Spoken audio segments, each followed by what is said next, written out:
Hello, अस्सलाम वालेकुम। मैं हूं रज़ी अहमद। जी प्रेस में आप सभी का खैर मकदम। हिजबुल्लाह ने एक बयान जारी करके कहा कि उसने एक इजरायली ड्रोन हरमेस 900 को मार गिराया। ये ड्रोन लेबनान फ़ज़ाई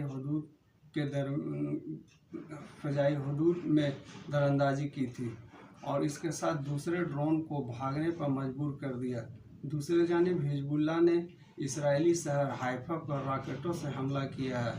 हिजबुल्लाह ने कहा है कि खैबर ऑपरेशन के सिलसिले में एक हिस्से के तौर पर और सहूनी दुश्मन के हमलों और गाज़ा के मासूम लोगों के कत्लेआम के जवाब में किया गया है। इसके अलावा हिजबुल्लाह ने सामून फौजी अड्डा पर एक कमांड एंड सप्लाई सेंटर के साथ साथ करमल फौजी अड्डे को भी निशाना बनाया है। इसके अलावा इसराइल के दूसरे फौजी बेरिया मिसाइल अड्डे, मरकावा कस्बे और किला हाइट्स और हैनैन बैरक पर भी हमले किए गए हैं। इन हमलों में जानी नुकसान भी हुआ है, पर इसराइल अपने नुकसान को छुपा रहा है। दूसरे जानिब लेबनान के नेशनल न्यूज़ एजेंसी ने बताया है कि बैरूत और जनूबी लेबनान और मशरकी वादी बेका में इसराइल ने बमबारी की है। लेकिन इस बीच हिजबुल्लाह ने भी गाज़ा के पट्टी में फ़लस्तीनियों के हिमायत में और लेबनान भर में इसराइली जारहियत के खिलाफ अपने हमले तेज कर दिए हैं। हिजबुल्लाह ने एक बयान जारी करके कहा कि उसने जनूबी लेबनान के गांव मारून अल रास के करीब जबल काहिल के इलाके में तैनात इसराइली फौजियों पर रॉकेट दागे और मरकाबा गांव के मशरकी हिस्से में भी गोलाबारी की है। मजीद ये कि हिजबुल्लाह ने सोमाली इसराइल के बैत हलील मौसाफ में इसराइली फ़ौज के तोपखाने के मकाम पर रॉकेटों से हमला किया।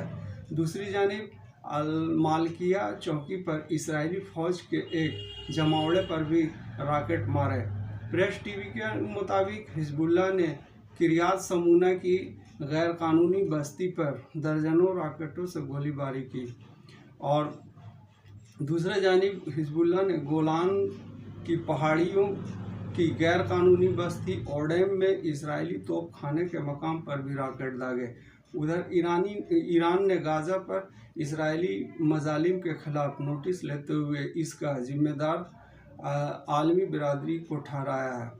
वजारत खारजा के तर्जुमान इस्माइल बगाई ने फ़लस्तीनी अवाम के खिलाफ इसराइली हुकूमत के मुसलसल जराइम और जारहियत के खौफनाक और गैर मुतवक्का नताइज के खिलाफ खबरदार किया है। उन्होंने कहा कि यह शर्मनाक है कि इसराइल रोज़ाना की बुनियाद पर फ़लस्तीनी अवाम के खिलाफ हर किस्म का जराइम और वहशियाना कार्रवाई का इर्तिकाब कर रहा है।